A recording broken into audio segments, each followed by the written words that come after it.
I could tell that you were a little horrified when Emily was like, go around with Post-it notes and stick them on things that you want.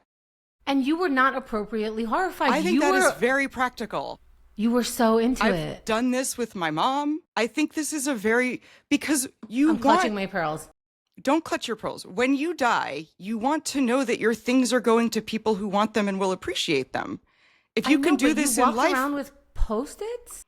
I mean, not specifically Post-its, but like we've first of all made that joke that like, no, keep that because I'm going to want that when you're dead. My mom recently downsized from her house to her now apartment.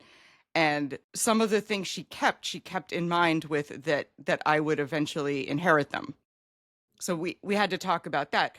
When my grandparents were downsizing, she asked me, is there anything you remember from their house that you want? And I was like, yes.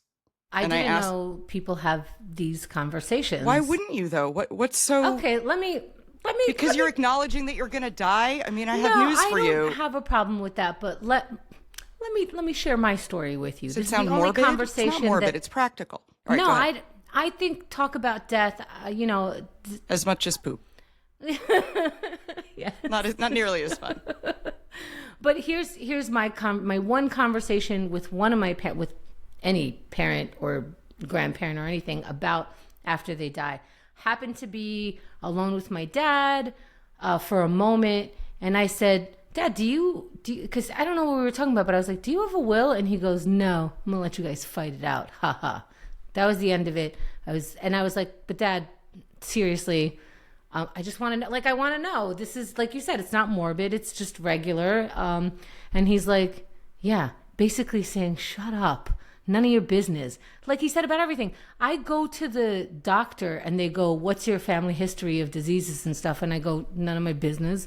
Mm-hmm. None of my business. That's the answer for most things when you come from some ethnic background. Wow. But yeah, it's not just my ethnicity. It's a lot of people who are foreigners to the U.S. Okay, I mean, I feel like it's a very my mom's side of the family is German. And I think the German blood is very I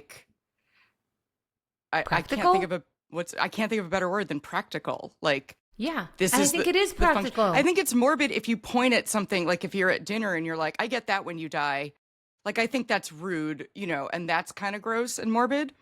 But you're comforting an elderly person by saying your things will be of value. They're not going to be thrown in a dumpster. I just never thought. I always forget that people get things when people die. Well, what do you want? What do you want when I die? I have a will. What do you want when I die? I'll add you to the thing. What do you want? That's the thing. Do you have anything?